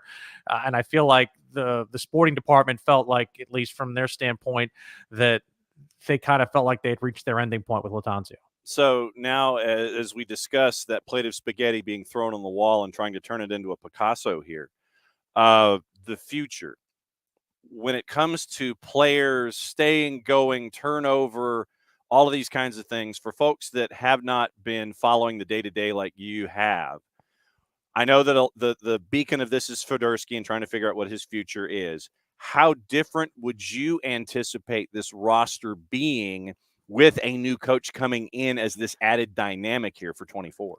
I think regardless of the coaching move, it was going to be a transformative offseason for Charlotte FC from the standpoint of they have not gotten what they would consider to be as adequate output from the designated player position. And that's Swiderski included. And Swiderski's played very, very fine, but he's not somebody who you'd look at and say is playing on, I'm just going to throw a name out there, Thiago Almada's level. And again, I know that's a hard thing to get to, but I'm just saying, when you're a designated player, you're wanting somebody who's, in the top 5 in the league in scoring and, goal contributions and things of that nature. And while Swiderski is somebody who is an international caliber player and somebody who is obviously somebody who was part and parcel to Charlotte FC's success this season, I feel like, they feel like they can do better. And as a result of his talk, he has been very, very vocal about the fact that he wants to play in Europe and possibly get back to a top 5 league. He's been very, very vocal about the fact that he and his agent are trying to find another spot for him. I'm not going to sit here and say I'd be shocked that he's back on the roster in February. I don't know if the head coaching change is an indicator of that either. I think it's a situation where he kind of had his mind made up no matter what. He wants to be back in Europe, have a closer opportunity to play in international matches with Poland, et cetera, and so on. I think it's very fair that they at least move on from one, maybe not 2 DPs in the offseason, just because of the fact that they want to increase the output you get from that position. But I also feel like, there are moves that can be made over all 3 phases of the game outside of goalkeeper. I feel like they could probably make some more inroads at the midfielder position. They still don't have what I would consider to be a bona fide number 10 on the roster. They tried to shoehorn Breck Diahare into that role at times. It didn't work. He was probably more fit on the wing. I still think that there could be a move made. There was a potential for a couple of guys to move up from the MLS Next Pro level. I found it very interesting that one of the guys who was not retained on the MLS Next Pro level was David Pareba, who was somebody who was one of Crown Legacy's best midfielders during the regular season, played almost every minute for the club, and was their captain in most matches. So I look at him as somebody maybe who could be an elevated guy, and even somebody who was in the MLS Next Pro Best 11, Joao Pedro, who could very well also feature from a defensive standpoint. So a lot of this could be, and even also Nikola Pekovic as well, who was a very high dollar signing for them with Crown Legacy. They took advantage of the fact that there was no salary cap, and they paid, I think, a reported $3 million to get him over here as a Serbian youth international. I think he's somebody also who could figure as part of the upward movement from Crown Legacy to the first team potentially. But I think also they were going to be very, very active in the transfer market during the winter and figure out what they could bring in from a fit standpoint. I think a lot of that also depends on which head coach they hire. I know you're probably going to ask me which one is who are the leading candidates, but I really don't know, sir. Instant reaction. That's what we're hunting for. I understand. But I do feel like it is going to be transformative from a player aspect. I do feel like there are going to be some changes made, but I do feel like a lot of the core is going to stay. I think, players like Ashley Westwood, Brent Bronico, Dilson Malanda are still going to be part of the team. I don't see them making a change at goalkeeper. I think they like Kalina, unless there's a head coach who feels a certain way about him and wants to maybe upgrade at that position. They also have a pretty good couple of goalkeepers at the MLS Next Pro level, and Isaac Walker, who won the Goalie Wars competition, and Chituro Odunze, who's very young but came over from Leicester, somebody who maybe can also factor in. They also like George Marks as well, the drafted kid out of Clemson. So I do feel like there are some options, but I also feel like there are some other parts of this team that are building blocks going forward. Even a guy like a Kerwin Vargas, who I think came into his own at the end of the season with some very, very good form. I think they want to try to capitalize on that as well. Three-way dance. Jarrett Smith joins us now to discuss the breaking news out of Charlotte this morning. And Jarrett, I yield the floor to you. The next question for Willie P.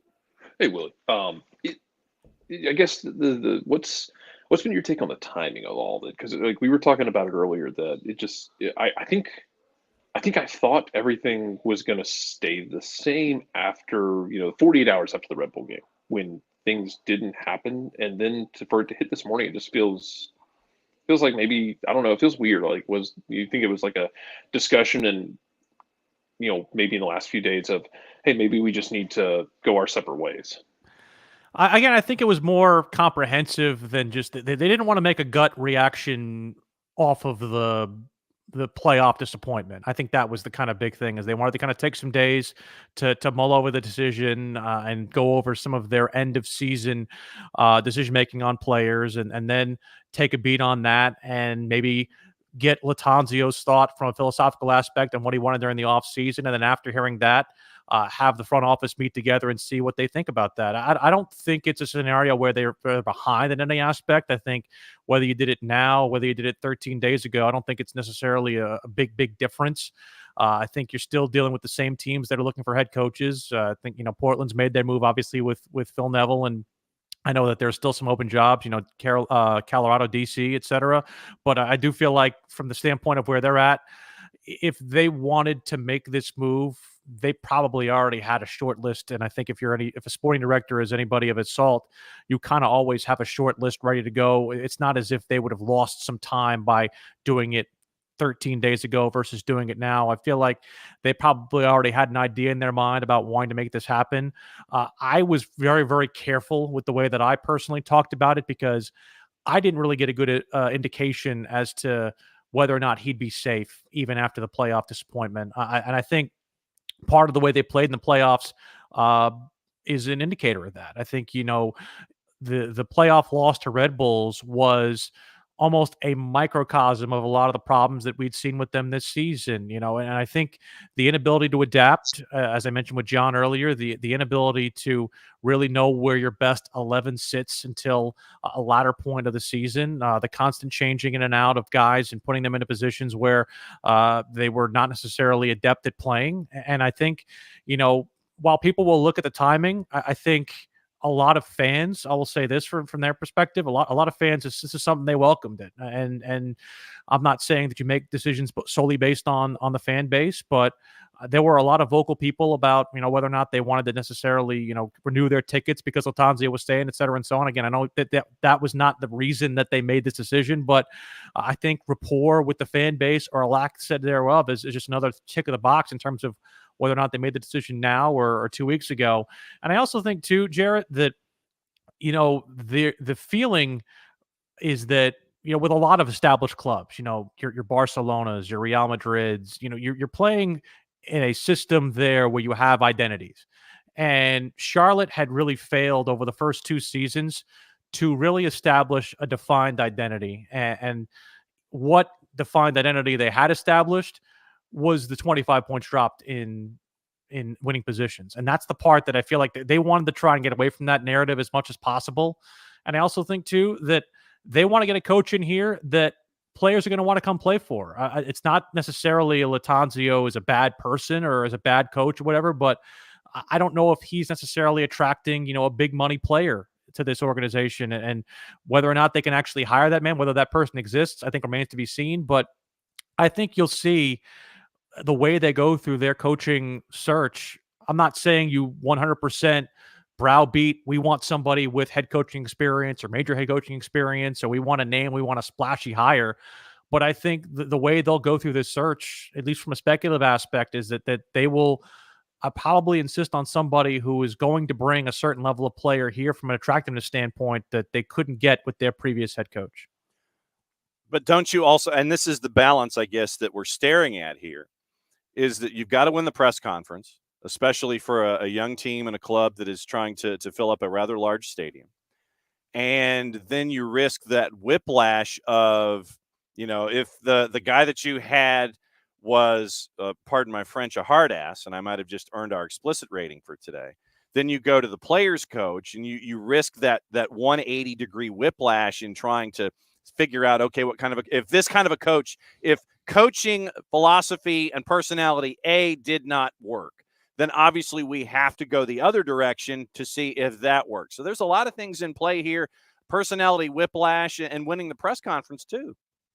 I don't disagree, John, and it's a dynamic scenario, right? And the tenor of a locker room is a very delicate thing. We saw it obviously come to a head during the first head coach's tenure with Charlotte FC, Miguel Angel Ramirez, and that there were some issues that were very highly publicized after the fact. And while people were surprised on the outside of the move that was made there, I don't think they were surprised once they saw the things that came out about why that move was made. And you and I have talked about those in various indications and various ways. But I think this is a scenario with Latanzio where you also, I don't want to say you kind of had that same feeling. I don't think that's the same. I don't think those two were necessarily connected and correlated, but I think players are going to want to play for a head coach who gives them an opportunity of belief and a belief in their ability to make them win. And I think anybody's going to have an open mind in terms of, okay, somebody's going to come in here new with new philosophies. I don't think you completely throw the baby out with the bathwater because you have players that are fit to fit a certain system. But I also feel like there were players who were brought in and didn't fit the system the way that I feel like Christian Latanzio was trying to make them fit in. And so I think they've got to gauge the right balance between somebody who's going to obviously be an attraction for players, but also somebody who is going to fit the players who are existing with this current system, because it's not like you can go out in this league. And I know that this league is known for turnover, but it's not like you can go over and turn over 20 players in a 30-man roster. It just doesn't work that way, especially with the given the salary cap restrictions, et cetera, and so on, and all the way the deals work. And that's so you have to find somebody who's at least going to be able to work with these players. And that's the one part about this move that I think is incredibly challenging for the sporting department is how do you serve both of those masters, so to speak. Jarrett, go for it. As far as looking for guys to fill that spot, and how much, I guess, because I think this is something that people give different answers on, but how much of it for you is it important to have that familiarity with MLS because it is such a unique league to different coaches who come from all over the world versus somebody who might have experience within the league itself because it's such a weird animal? I think it's definitely a factor. I think Miguel Angel Ramirez, one of our conversations that we first had, he and I together, kind of the first interview, and I asked him about that, and he was very candid about the fact that the league has some barriers for coaches who have not coached in it before, and the rosters aren't necessarily as plentiful from a downstream aspect that they are in some of the leagues in South America and Europe where he's coached. And while that's improving with MLS Next Pro and the player pathway is something that is now being, I think, looked at a lot more carefully by the way Major League Soccer is legislating itself, I think that there's still limitations. And as a result, You need somebody who is familiar with those limitations and familiar with those avenues in order to try and get success. And I'm not saying that MLS experience is a 100% determiner, but I mean, you saw Portland with with Phil Neville, rather. I mean, that I think that was one where you look at it on the surface and say, how does that fit? But when you go a little bit deeper, you go in there and you say, okay, this is a well-established organization that wanted to hire somebody who knows what it's like to manage in Major League Soccer, and maybe got a bit of a raw deal in Miami because of what was on the coming down the pike with Messi, et cetera, and so on. And as a result, maybe is a situation where you go out and you resurrect somebody's career there. Am I saying, do you want to hire somebody who's a recycled MLS manager right away?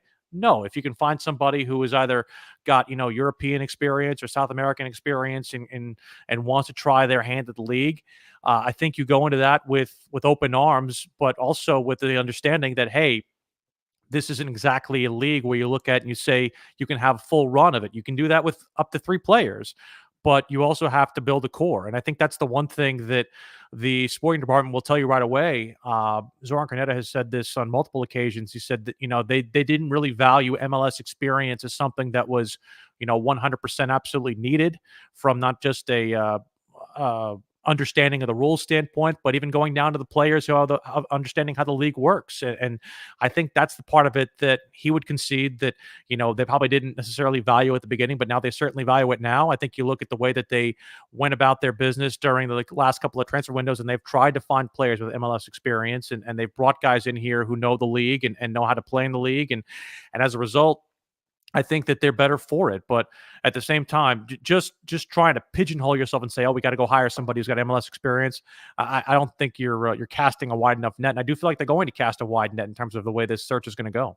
And wrapping up with Will Pelagic, play-by-play voice of Charlotte FC here on SDH with the breaking news out of Charlotte. Christian Latanzio, parting of the ways with Charlotte FC. You're already getting a groundswell on the Twitch pitch of some suggestions. One suggestion, don't hire Adrian Heath, but Gio Savarese to Charlotte. Since Gio's out on the market, we mentioned the idea of MLS managers who know the landscape and everything. Gio to Charlotte, and Gio's getting a groundswell of likes here in the Twitch pitch early in the morning. I mean, that's an attractive option. It definitely is. Having seen what he's done with Portland, I mean, I'm not 100% against I'm at the point right now where no idea is a bad one for me, John. I'm again, this firing is literally only 2 hours old, so I'm all for good ideas. Now that's what we're doing. We're trying to get results into that market. Absolutely. I do think that this is going to come rather swiftly. I mean, I wouldn't be shocked if they have somebody in place within the next month. I don't think they want to go into the winter transfer window without a head coach. So again, I think that's going back to Jarrett's question. I don't think you make this move 13 days after the season if you haven't already built together a short list, or you haven't potentially vetted guys already about, hey, what's your interest? I know the name that was thrown out there by Jorge Gonzalez, Top End 90, as he's known on Twitter, Ole Gunnar Solskjaer was touring some different MLS facilities, and he toured Charlotte FC's brand new facility. And there was a report, I think, back on the 11th of October when Charlotte FC was still pushing toward the playoffs that he was interested in potentially coaching Charlotte FC. I don't know if that's necessarily a proper report to go off of, but I think it's a scenario where they've probably already kind of made their intonations in terms of, okay, if we were going to make a move, is this a job you'd be interested in? So I think they have probably, when you're wanting to make a change, I think you've already done some due diligence, and that's not meant to sound disrespectful. That's not meant to sound in any way, I would say, undermining of the manager, but it's not as if the manager is replaced without valid reasons to replace him. And so as a result, I think you've already kind of done some early groundwork on that. And I don't think they'll be behind on that search as well. I think that that's to say, I'm not going to give you a drop dead date, but I wouldn't be shocked if Charlotte FC doesn't have a new head coach under the tree by the time we're opening presents on Christmas. I was going to say, when we come up with new managers and players and things like that, quoting Fred Dalton Thompson in The Hunt for Red October, Russians don't take a dump, son, without a plan. Exactly. So that's where we are. What's it looking like coverage today all day up there in Charlotte? What's the car wash like? I'm probably going to be doing some more appearances on our shows. I know our radio station's talking about it. We had the news for you first right after 9 o'clock on WFNZ, and I'm sure more coverage on this.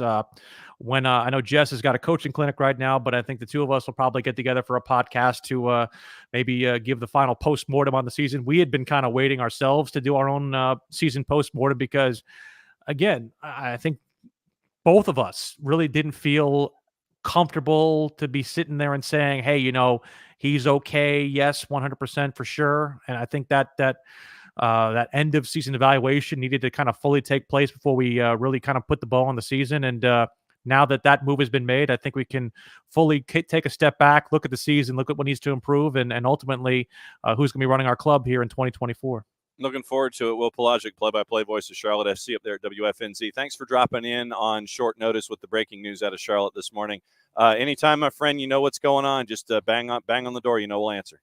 Thank you, John. Thank you, Jarrett. Appreciate you guys. There we go. Will Pelagic, Willie P. Style on the Twitters and the 280-character app, and he's breaking things down. So, Jarrett, Charlotte's going to be Charlotte's interesting. Like I said, we talked about it in hour number one, and this is going to be, do you go with the names that we have been seeing in the timeline this morning, the MLS folks with experience, and somebody who coached the Greenville Triumph, who knows the area, he's also available too. That's a part of this discussion. He is. I still think it's DC United with Harksty, though. Who's going to be the first one to call Danny Cruz? Yeah. Who's going to be the first one to pick up that phone, call Danny Cruz? See, now that would be the move for me. And I give but the thing is, though, is that you've got to give Danny the tools to be successful, and it's got to be done in his manner. He's used to having experienced players doing things a certain way, but you also have the mix with like the Joshua Winders and such.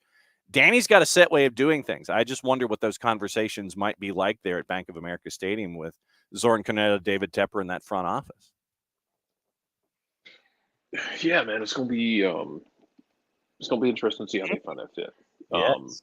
Because it's the third manager in 3 years. You got to get something to stick. Yes, that is absolutely true. That would work. Getting something to stick in Charlotte. So we'll be keeping an eye on that. And obviously, thanks to Willie P for parachuting in to discuss breaking news this morning. Yesterday, we had Champions League. Champions League today is going to be out there as well. Jared, I know after 30 minutes, you were pretty hot about what was going on at Champions League yesterday. Oh, I just don't care. I feel like it's unfair to say I was hot about it. It's just like I honestly didn't watch much of it. And it being Brendan Rodgers, because I don't like to remember that he exists. But I didn't watch the rest of Champions League. Good Lord! I did not realize that was the final score. Oh my God! I knew it was 4, but I didn't know it finished at 6. Yeah, I don't care. Wow. I do not care. Wow, I did not know that. Oh my God. Yeah, whatever. Wow. Winners yesterday: AC Milan over PSG at a +202. Atletico Madrid, RB Leipzig over Red Star. Porto shuts out Antwerp. Lazio on the plus side beats Feyenoord. Manchester City put 3 on Young Boys at a -1429. Dortmund shut out Newcastle at a +170. Dortmund fans threw fake gold bars and tennis balls and money onto the field to protest UEFA. So they were they were less than pleased, throwing stuff onto the pitch yesterday in that match. And then Shakhtar, the result of the day, I don't care what anybody says, Shakhtar beating Barcelona at a +956, 1-0. Great win for Shakhtar Donetsk. Good work on them. Today, 2 matches at 12:45. Napoli hosting Union Berlin, big favorite at home. Real Sociedad favored at home against Benfica, the 3 o'clocks. Arsenal favored at home against Sevilla. Bayern Munich favored big at home against Battleship Galatasaray, who's a +1243.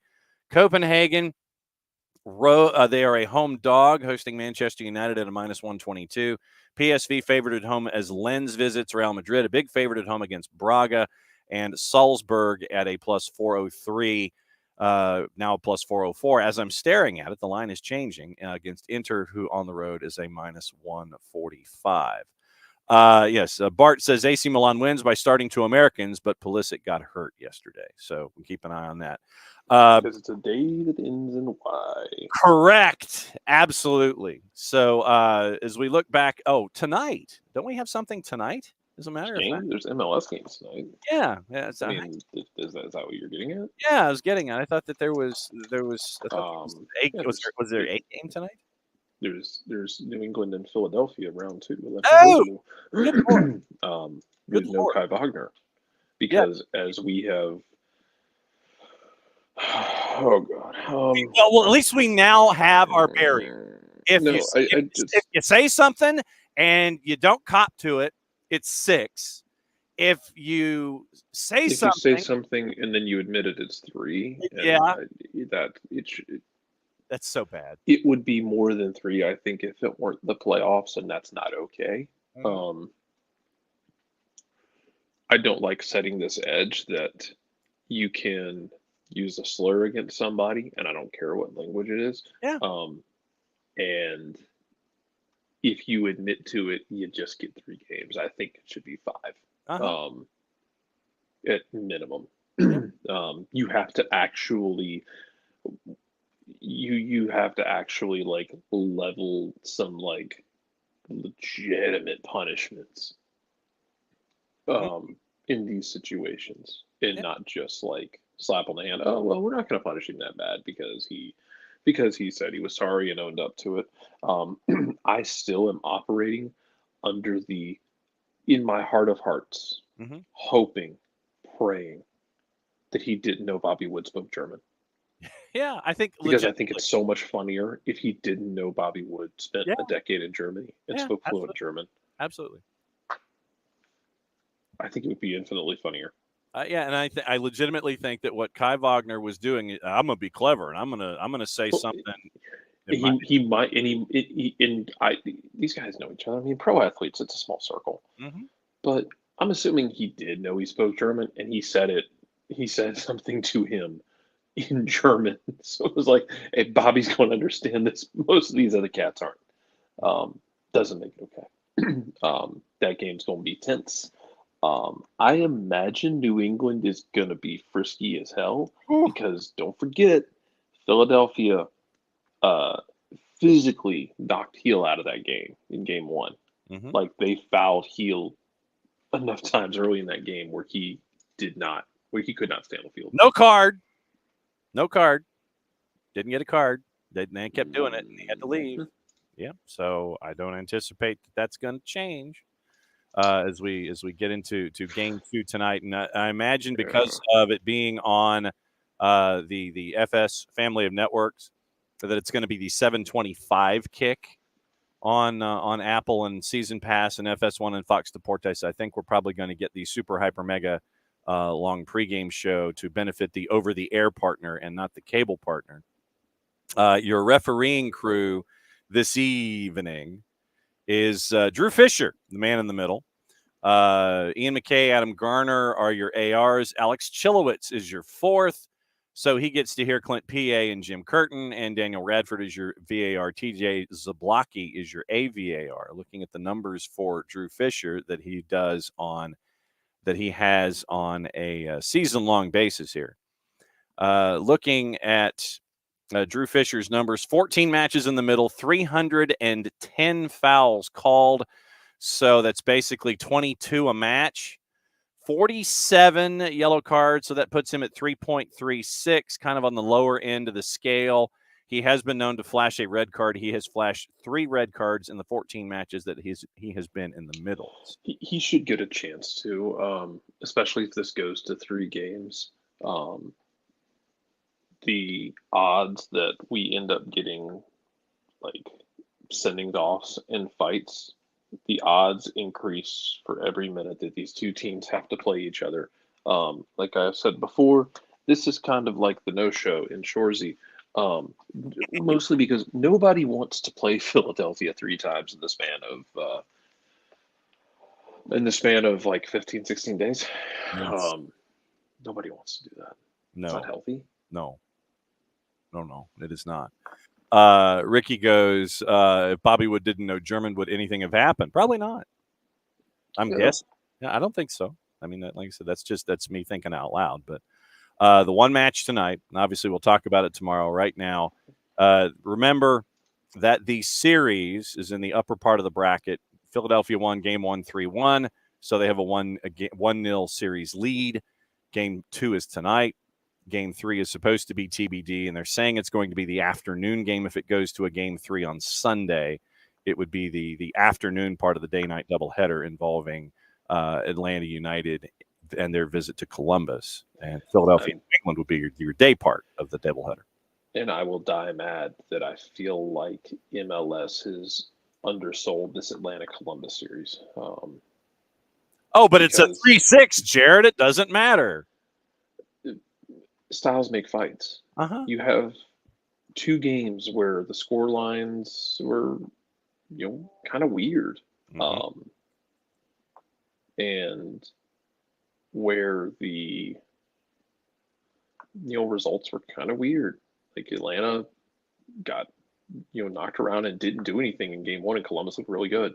Then you came into Game 2, backs against the wall. Atlanta, in the middle rounds here, the Russian was cut repeatedly. He's bleeding. He's a man. But the Columbus is going to go back to their corner, and they got a real good cut man, and they got a real good strategery going on. They do with Wilfred Nancy. Game 3 should be a blast, however it ends. Absolutely. It should be a lot of fun. Yeah. Also, we have I forgot they have that stupid Miami NYC game Friday night. Yeah. Noche d'Or. The Noche d'Or. So good for them. TV today, ACC Network's got the men's tournament doubleheader 6 and 8. CBS Sports Network's got Champions League Salzburg and Inter at 3. FS1, remember, part of the simulcast. Fox Deportes, Apple. It is on the season pass side. New England and Philly. Galavisión has Bayern Munich and Battleship Galatasaray at 3. Gold TV has Técnico Universitario LDU Quito at 7 out of the Ecuadorian Primera.